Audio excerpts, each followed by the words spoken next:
सत्यमयि Parme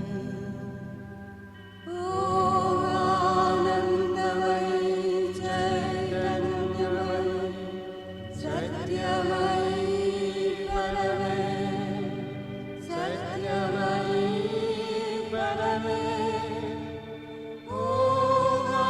आनन्दमयि चैतन्यमयि सत्यमयि Parme सत्यमयि Parme.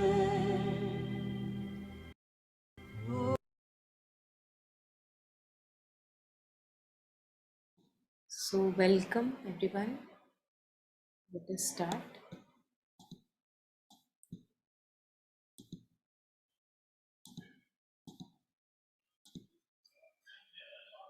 So, we are on week 30, if I'm not wrong, prayers and meditations by the Mother. And we have with us, and I picked today's prayer just very randomly. I don't know, somehow I came across and it resonated a lot. So I thought maybe we'll take this up today. Although we were at the moment taking one by one the prayers around April, when Mother has reached Pondicherry and she's spending time here for the first time, 1914. So now I'm jumping a few months today, August 8, 1940, and we see that around this time, the World War One is building up, has already built up, and we see a bit of reflections of that in Mother's writing. And plus today we'll also connect with our own personal journeys, because that's where I found the connection when I first today a couple of days ago when I came across this prayer. So we'll take it in both regard, on from the perspective of the outer circumstances where the Mother is writing this, and from the perspective of our inner journey. So before we start the reflections, it would be nice if one of us, whoever feels ready, can slowly read these lines for us. August 8, 1940.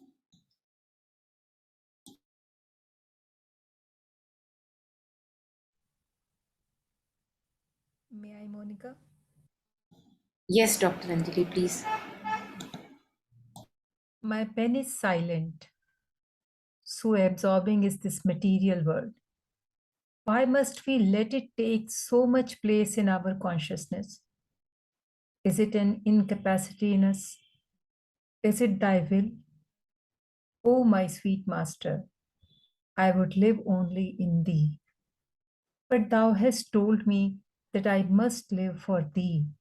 And in thus living for thee, our consciousness turns towards external fields, and we seem to go far from thee.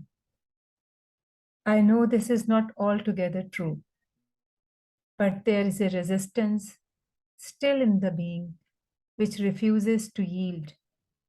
There is a door which remains closed, a certain door of luminous intelligence which no effort has been able till now to open, and this terribly impoverishes thy manifestation. When will thou decide that the hour has come for all this resistance to disappear? Monstrous forces have swooped down upon the earth like a hurricane, forces dark and violent and powerful and blind. Give us strength, O Lord, to illumine them. Thy splendor must break out everywhere in them and transfigure their action. Their devastating passage must leave behind it a divine sowing. O my divine Master, do not reject my offering. Make me worthy to be wholly thine in the plenitude of the giving and the fullness of the manifestation. Yeah, thank you so much. So if anyone would like to, who have gone through the prayer, if anything resonated or how you connected with the prayer, if anyone wants to go first, sharing anything, please unmute and share.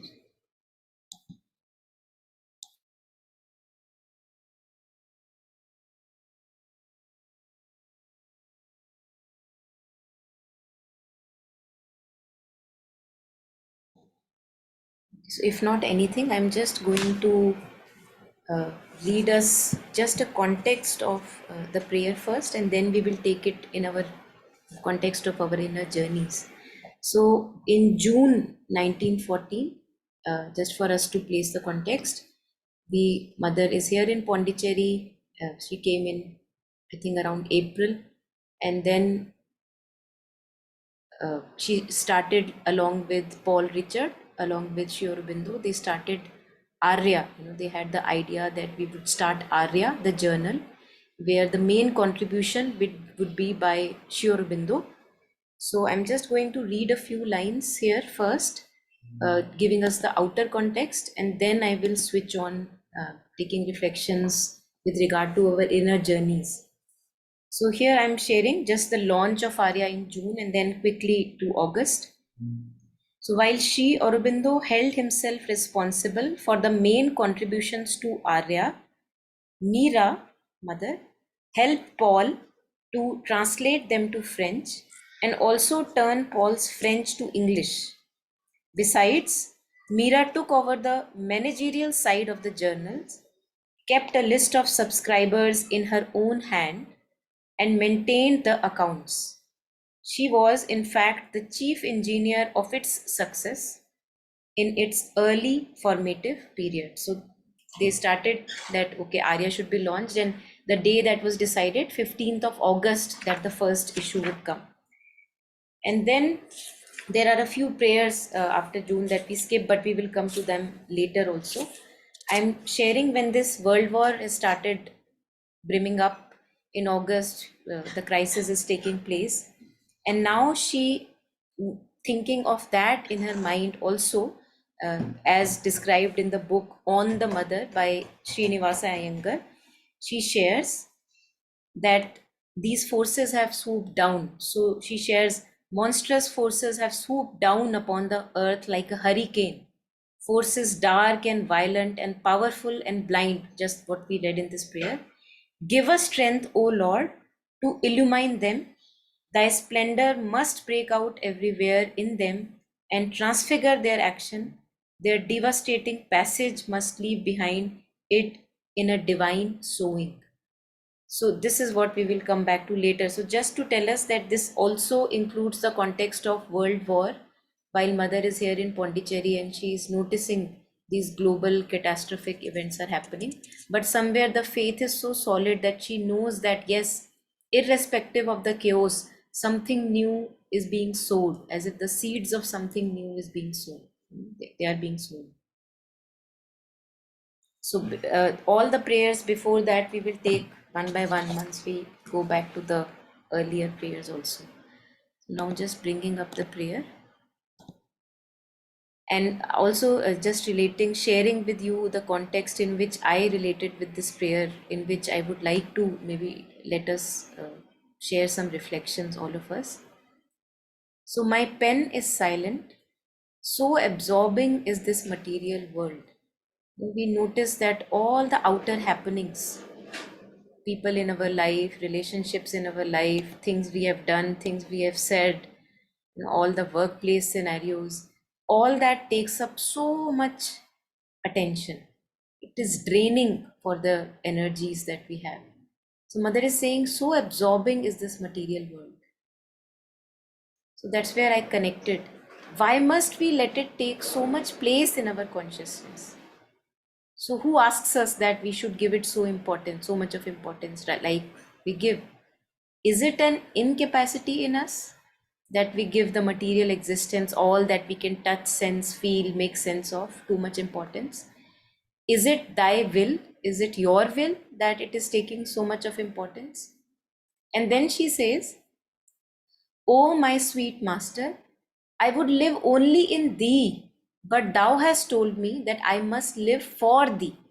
So an aspect of creation or creator is also the manifested world. The manifested world of people, life situations, the things that we can touch, feel, sense, the outer world. Now, there is a possibility that I remain absorbed in the inner world. in the inner experiences with the divine. But that is not the only thing we all know, especially in integral yoga. Sri Aurobindo say that our yoga is specifically to be lived in the outer day-to-day life. So Mother says that I can live only in thee, absorbed in the divine name and absorption. You have told me I should live for thee. It means that I should also live for the manifested divine, because the creation or the creator is there in the creation also. Each aspect of creation is hued with the creator. So Prabhu and Prabhuta, they are one. Prabhu is not separate from his Prabhuta. The creator is not separate from the creation, which is all the relationships, the workplace, all the things of day-to-day life. So now she says, and in thus living for thee, our consciousness turns towards external fields and we seem to go far from thee. So that's the balance that all of us crave for.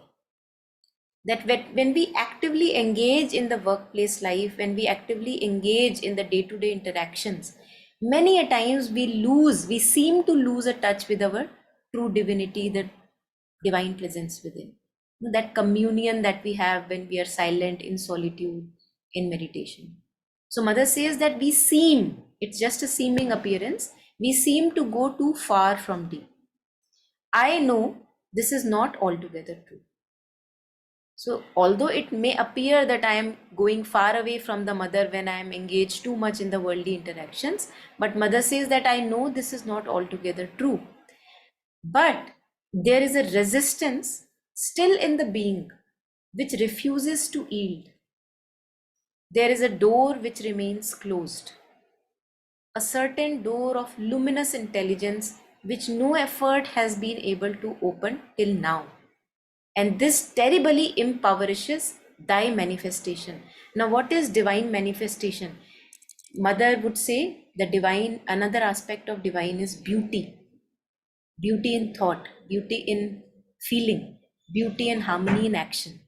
Now we see that no matter how hard we try, living as we are, our limited selves, we realize a state of helplessness that we arrive at, that we are not able to have true harmony and peace and beauty in our relationships or workplace or ever interactions. Something is not opening. We can't be our older self. We can't go back to our following the lower dictates of instincts and ego impulses. There we can't go. We know. They may be standing right in front of us, but we can't go. Something new has not opened.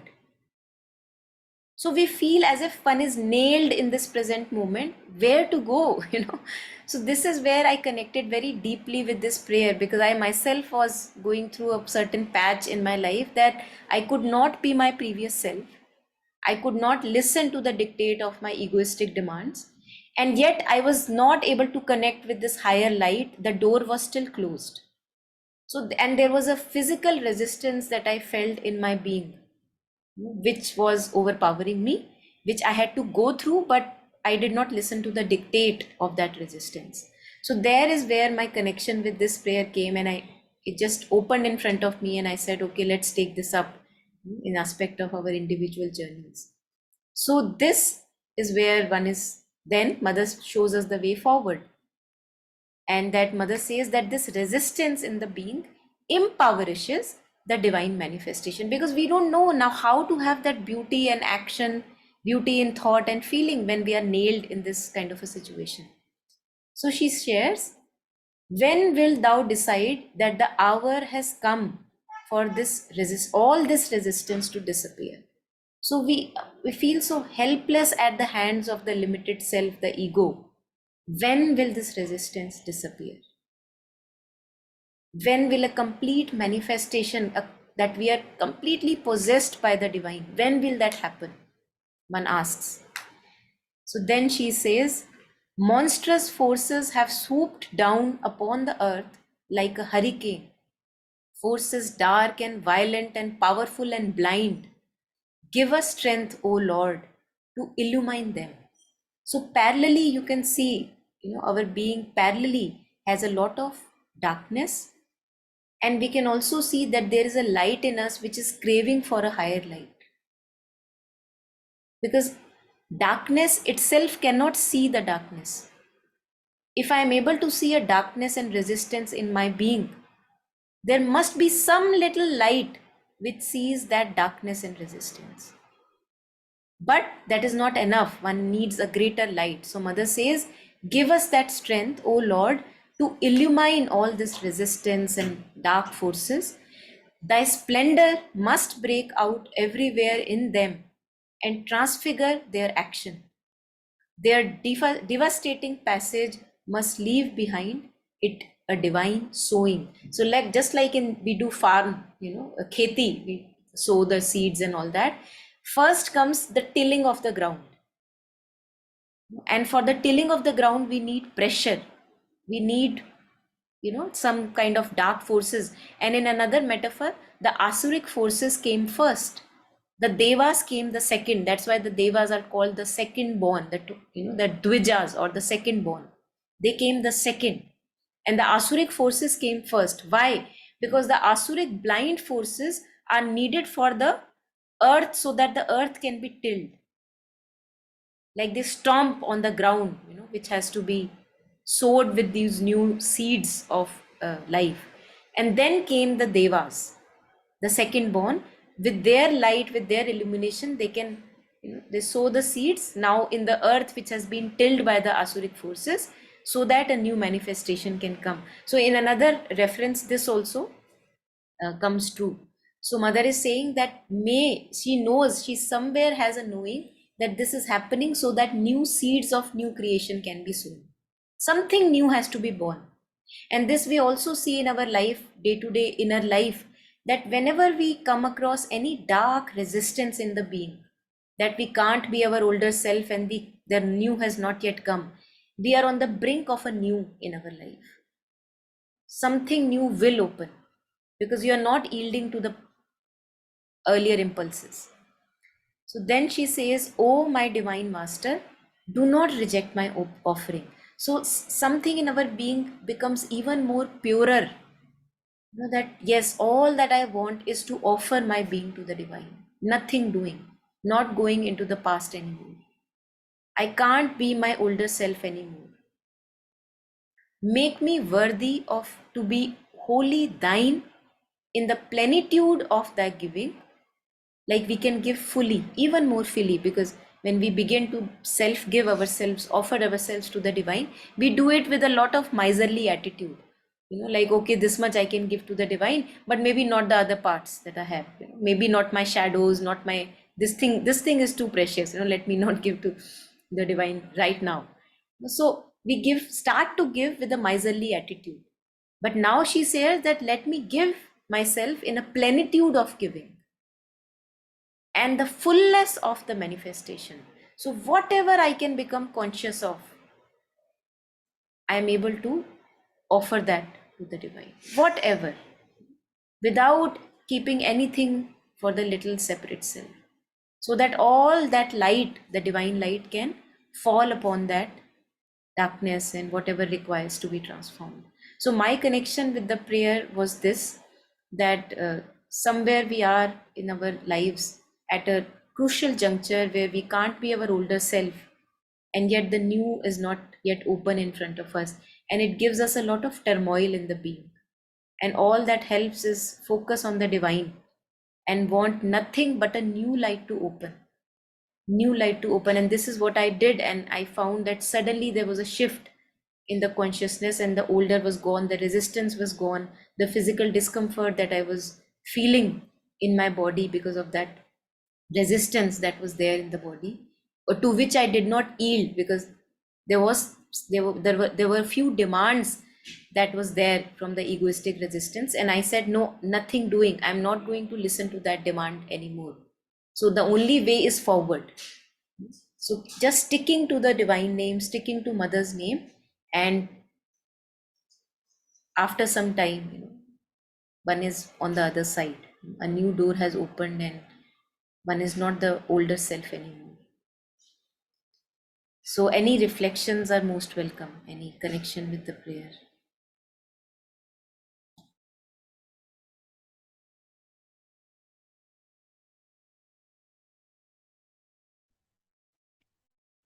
Namaste, Dr. Monica. Yeah, namaste, Dr. Rashmi. Please go ahead. This is really precious what you said.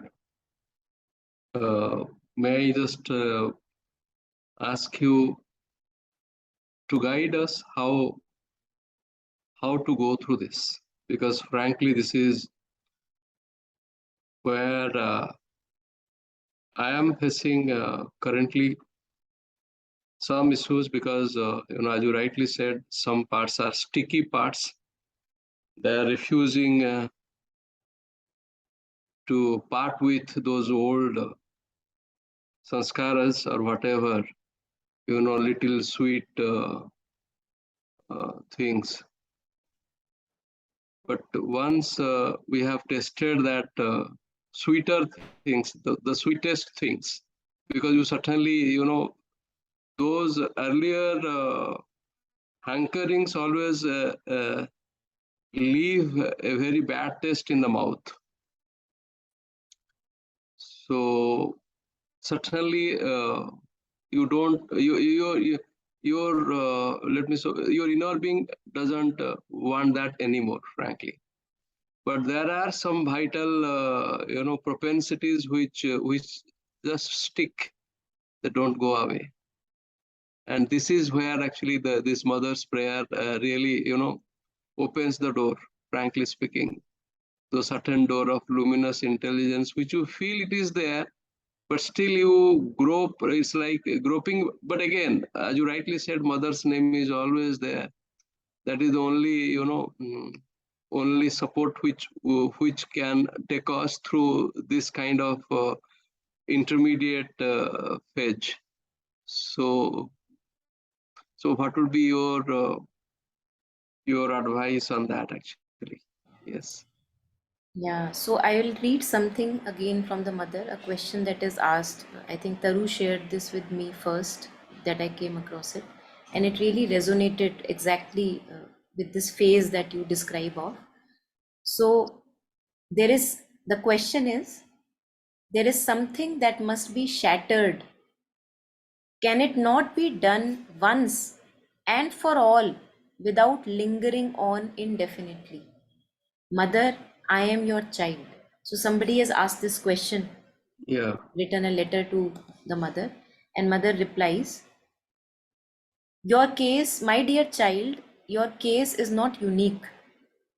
There are others, in bracket, she writes, and among the best and the most faithful, who are likewise a veritable battlefield for the forces opposing the advent of the truth. They feel powerless in this battle, sorrowful witnesses, victims without the strength to fight. For this is taking place in that part of the physical consciousness where the supramental forces are not yet fully active. Yeah, superb. Although I am confident they will soon be. Meanwhile, the only remedy is to endure, to go through this suffering and to await patiently the hour of liberation. And while reading your prayer, Mother says, I too prayed that it may be heard with my blessings. So nice.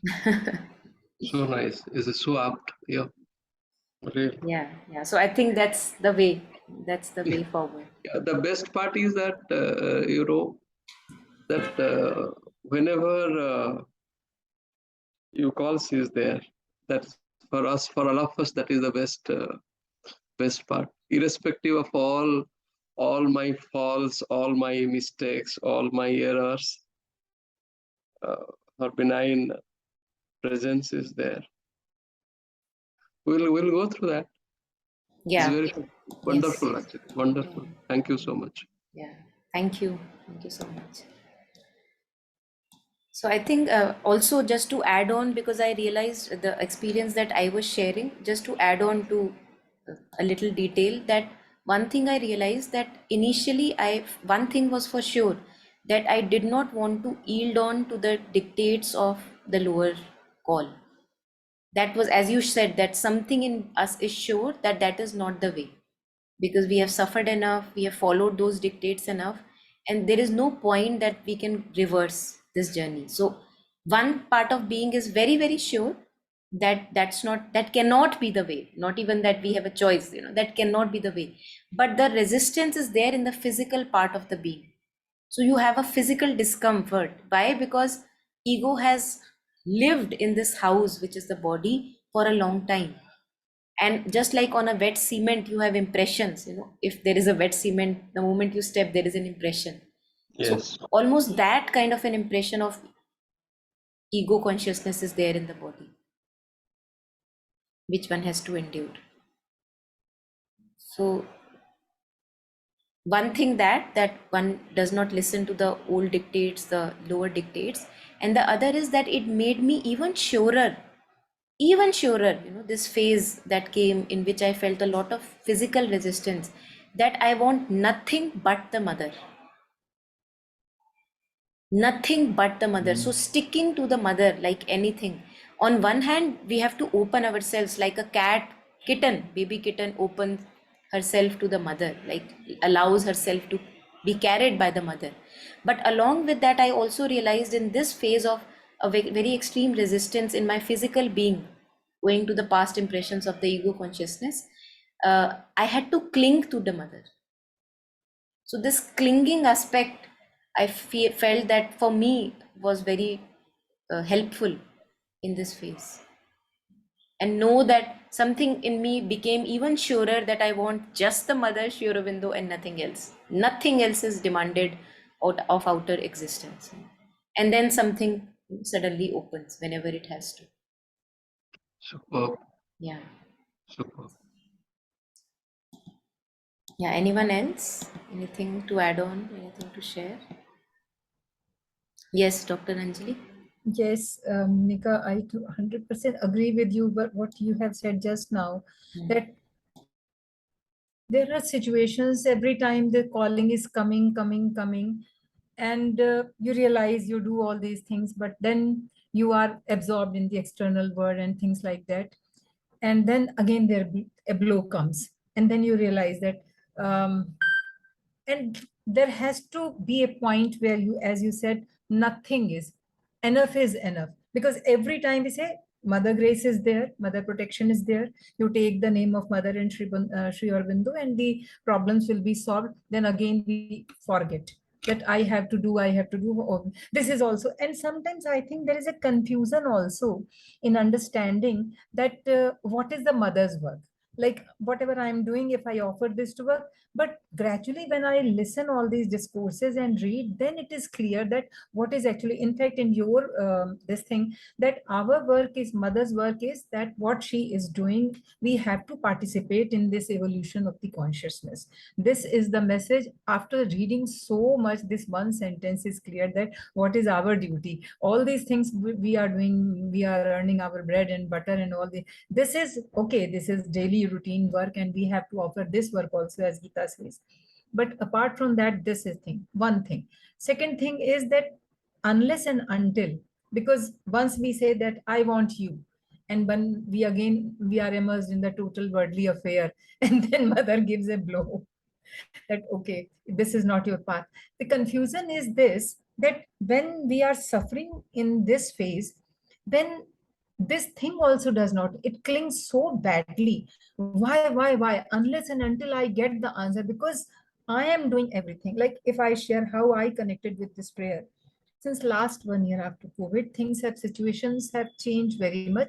And since I was into mother's teaching and Sri Aurobindo's this path, I was taking everything from that point of view. And I thought that this is the situation that mother has given. I wanted to go to Pondicherry, but things are there that I can't go. So I thought that this is mother's will. Till you are here, you have to do all this yoga between the people, and then you have to exercise all these things. So I was taking all these things with all these things.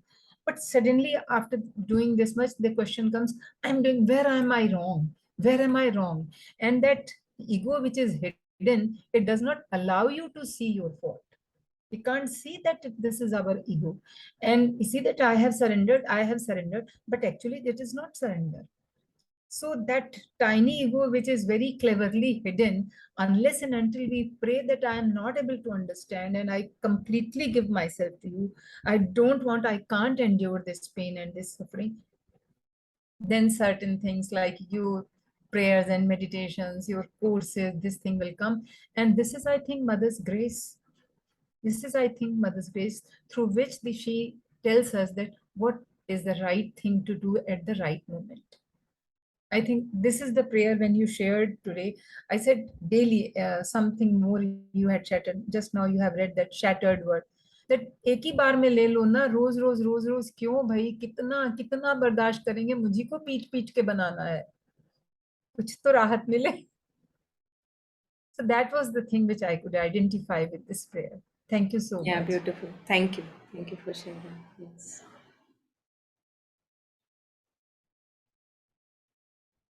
Yeah.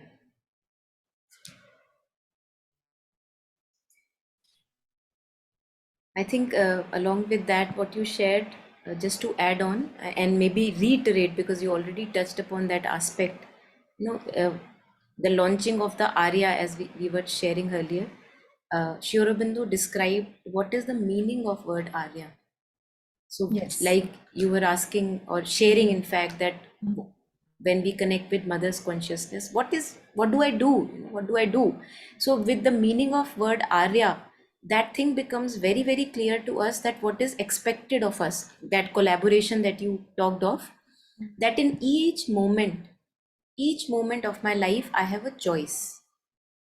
That's what Sri Aurobindo shares. Let me read his own words about Arya, and then we can share reflections. So he says,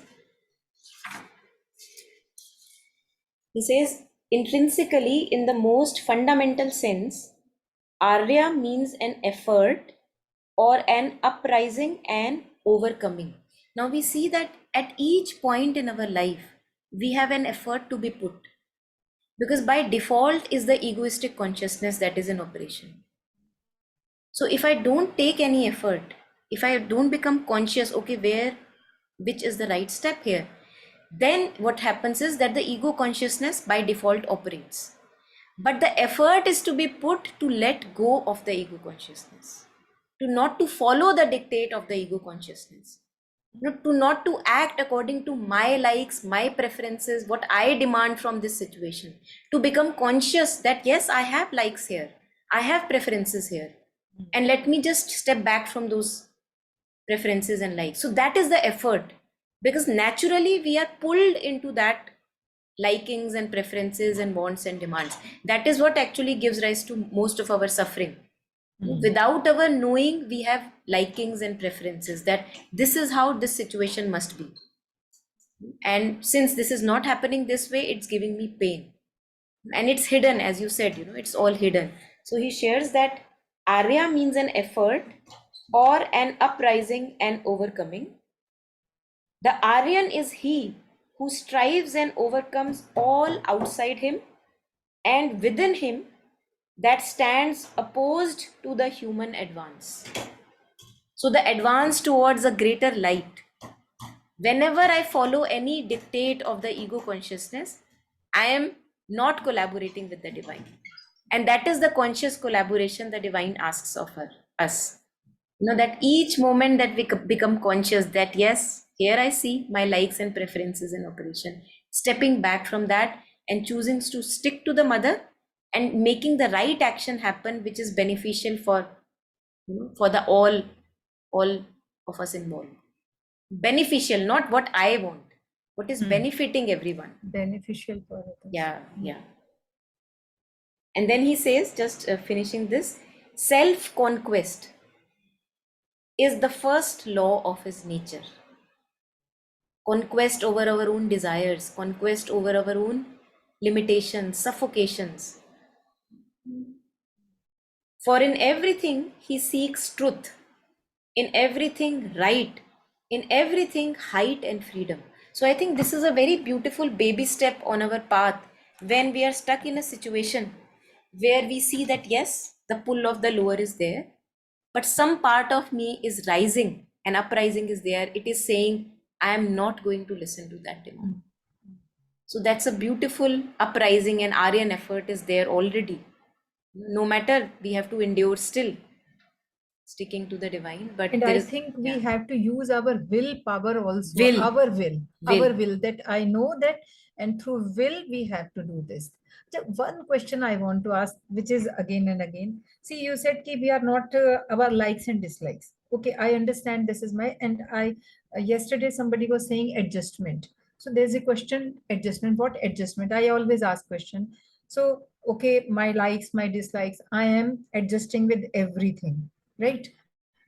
um, Suppose if there is a problem with somebody, the problem which is resin like that, I have not done anything wrong according to me, all these adjustment and all these things, and somebody, due to her or his own limitations, has taken it on her heart, and things are my, this thing is like देखो मैंने इतना किया, I left all those. Should I ask sorry for that? Is it my ego which is not allowing me to say sorry? Or I think stepping back and letting pass this moment and then praying, which has actually worked, will open up the situation where I will be able to understand that what is the right action.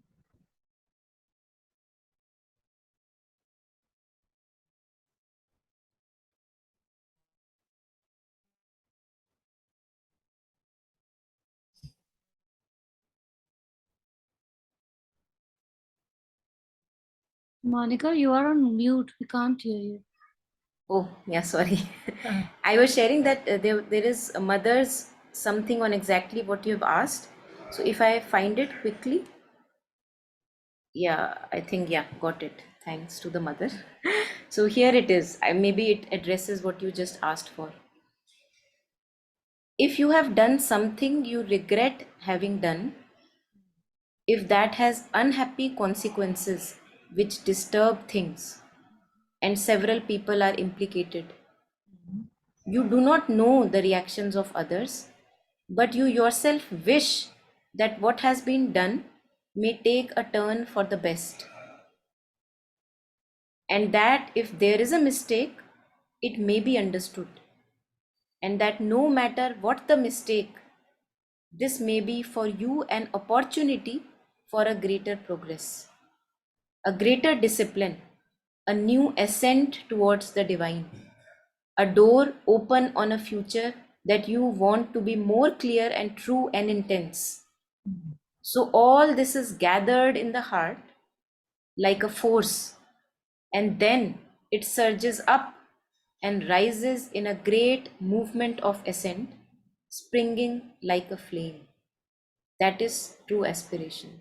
And along with that, there is something else also which came to me, which I'll share later. So that's the best way of going through mistakes, mother recommends, because I've come across this way several times.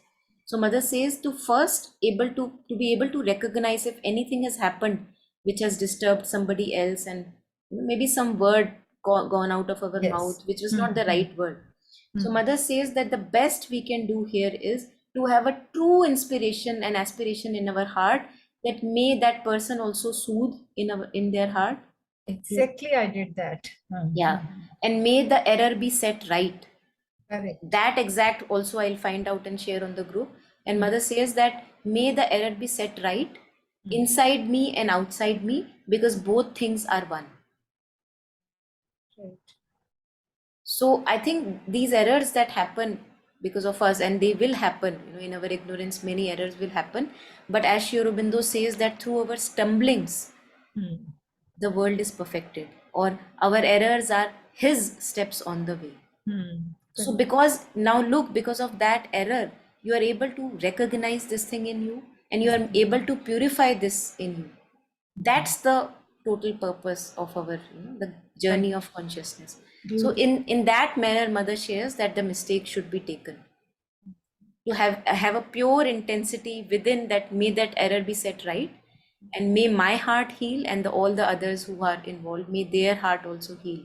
And if a sorry is required, I mean, why not, you know? If a sorry is required, I don't find difficulty in saying sorry. But after a lot of searching, there was nothing which, but why this situation? That was disturbing for me. Yeah. But the sincere aspiration and prayer that if there is something which is not allowing me to say, Yes.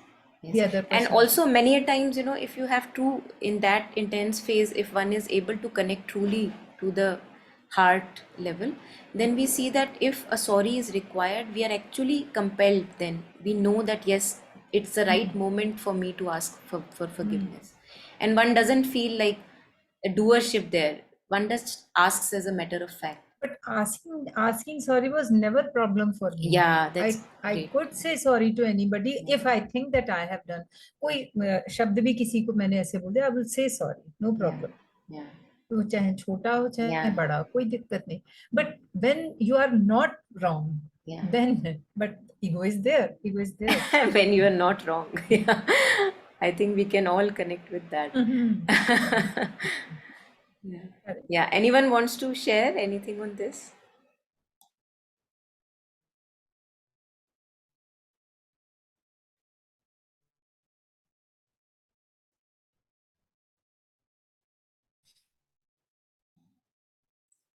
Then again there is a fear. I'm sorry, Yeah, somebody please go wants ahead. to say something. Yeah. Okay, now the situation is over, but again I should not get immersed into the whole word, and um, I should be constantly remembering that. That remembering should go on, continue. Now no, nothing more. अब नहीं, बस अब बहुत हो गया. Yeah, absolutely.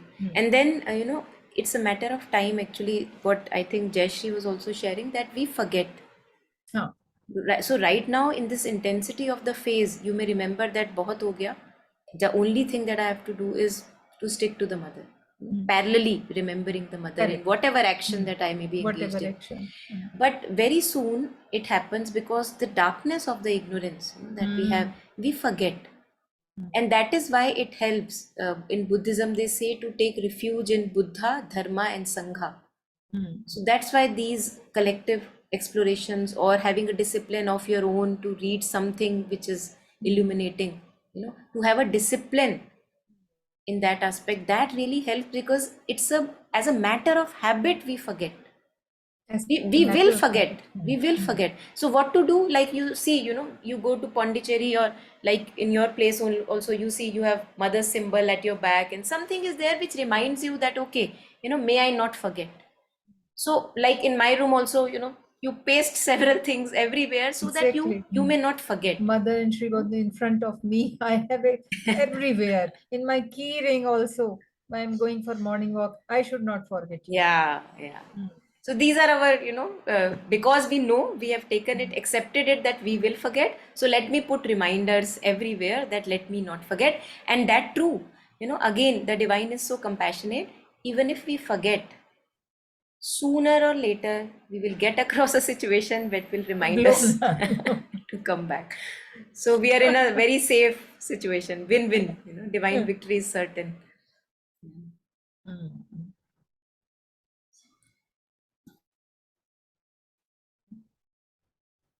Anything anyone wants to share?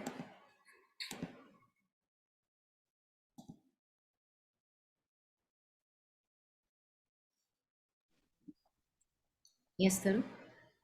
Yeah, when Dr. Anjali, she said that, but I know I am not wrong.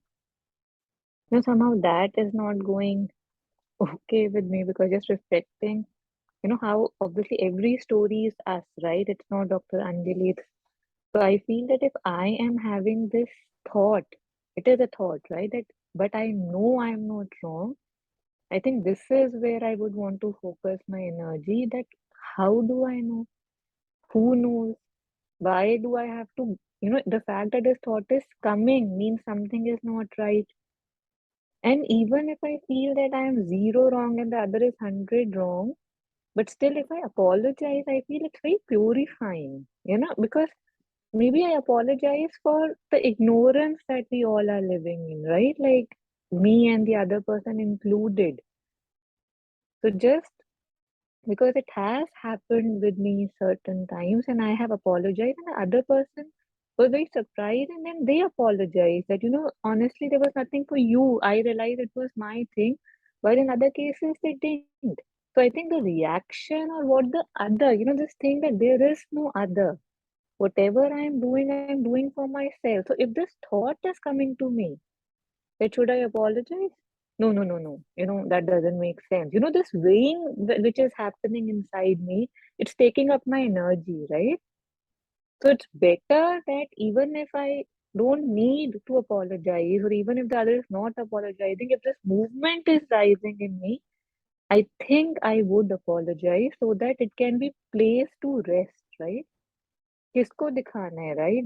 सिर तो झुका ही रहे तो better है.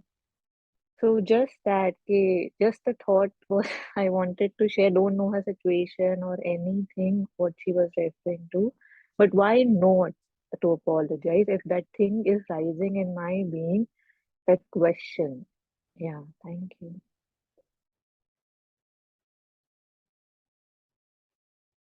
Yeah, absolutely.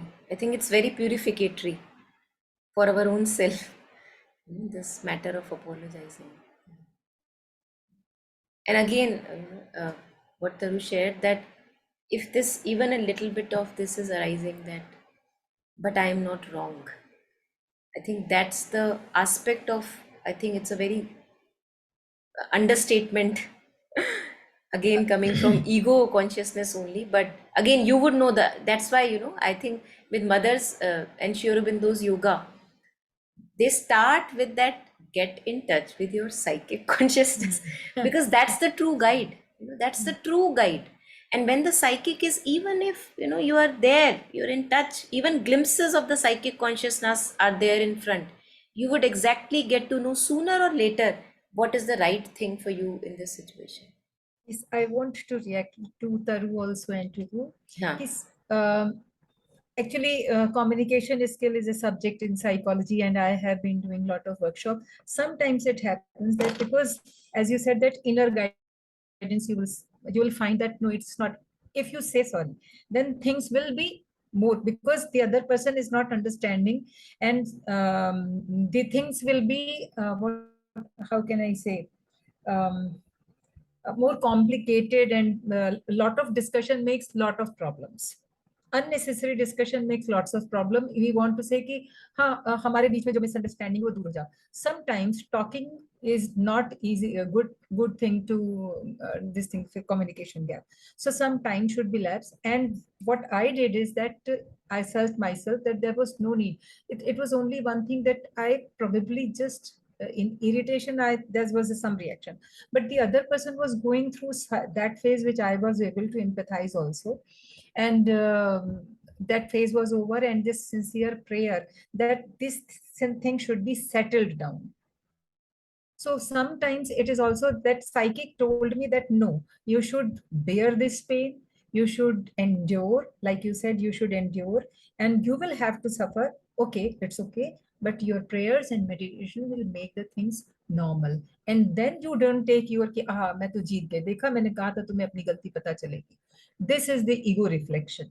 This I think we should not do, and we should always thank God and mother in gratitude that yes, now, but now onwards I have to remember all this, stepping back, not reacting in irritation, not reacting. If I have done anything wrong, then I will do.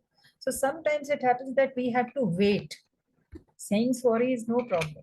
Absolutely. Yeah, I would resonate. I just pull up another prayer which goes with this. It's not in the plan that I had for today, but let me just, it's one of the favorite prayers that I have. I've shared it many times.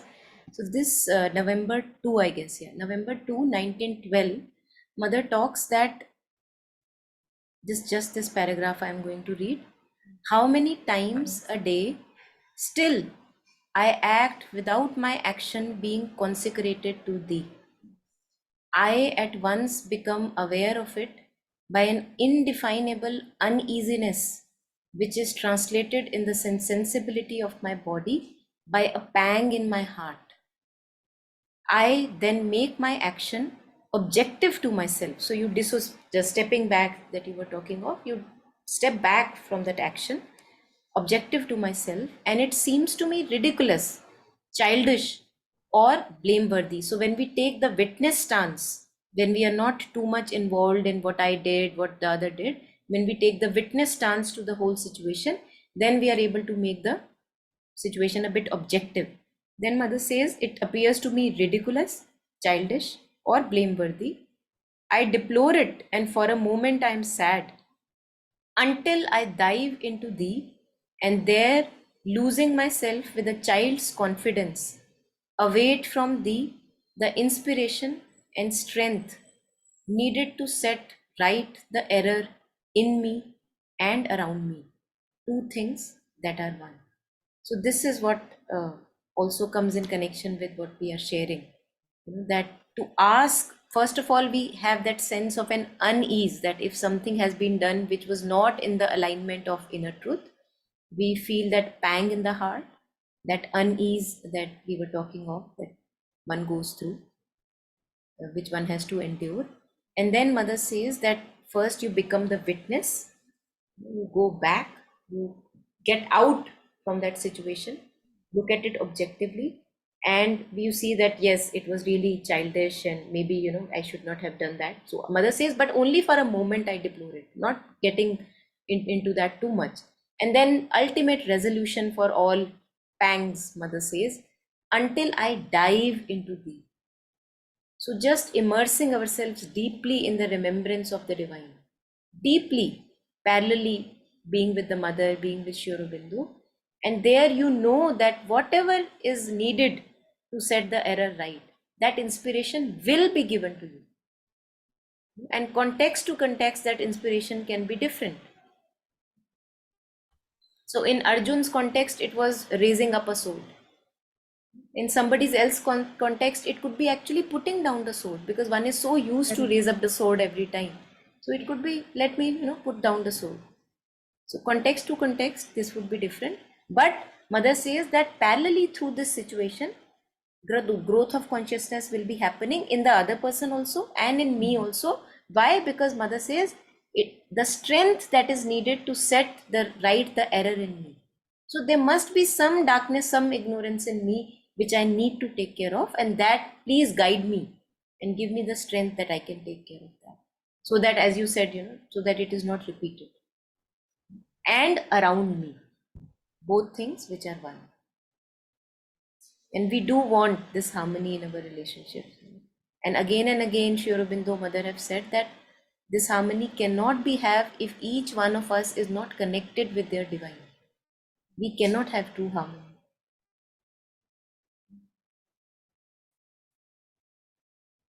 And as you rightly said, that most of the times through these discussions and even communicating with each other, many a times it's only on the surface that things are resolved, and those things actually repeat themselves, although it does give some kind of relief depending upon context to context of the situation.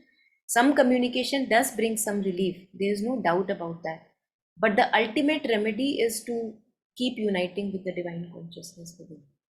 And truly, as Taru was also sharing, you were also sharing, that use every situation as a time for purification. So if some, Absolutely. yeah,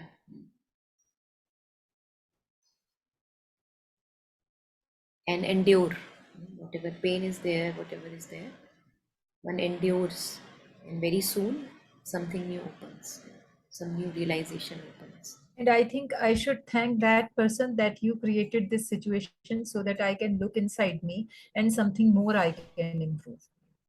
Yeah, absolutely, absolutely. If Yeah, everything is right, then there's no need to do the. beautiful. If there's no Yes. conflicting forces, then you are आराम से आप रह रहे हो, कोई problem ही नहीं है.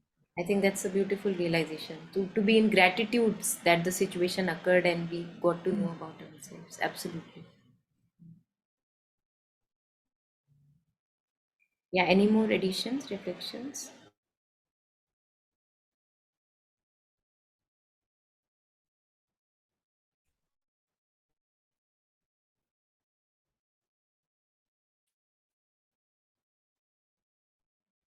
Okay, so maybe we can today end with this prayer only. And before we end, sometimes I remember, sometimes I don't. and sharing the merit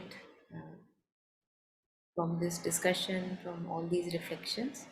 Just taking a moment to share the merit with all the sentient beings.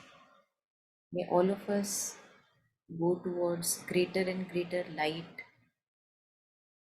and may our hearts be soothed.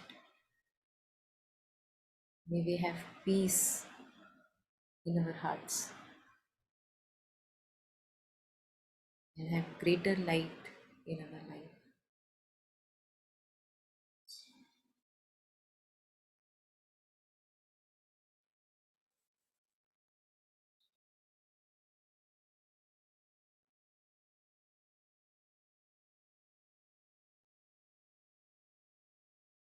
And one can also dedicate to whoever is the person in your mind who may be in trouble, unrest.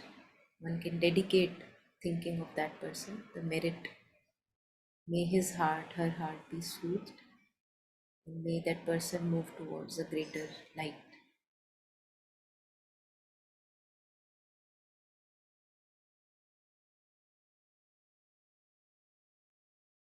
Thank you. Thanks, everyone. Thank you. Thank you, everyone. Bye.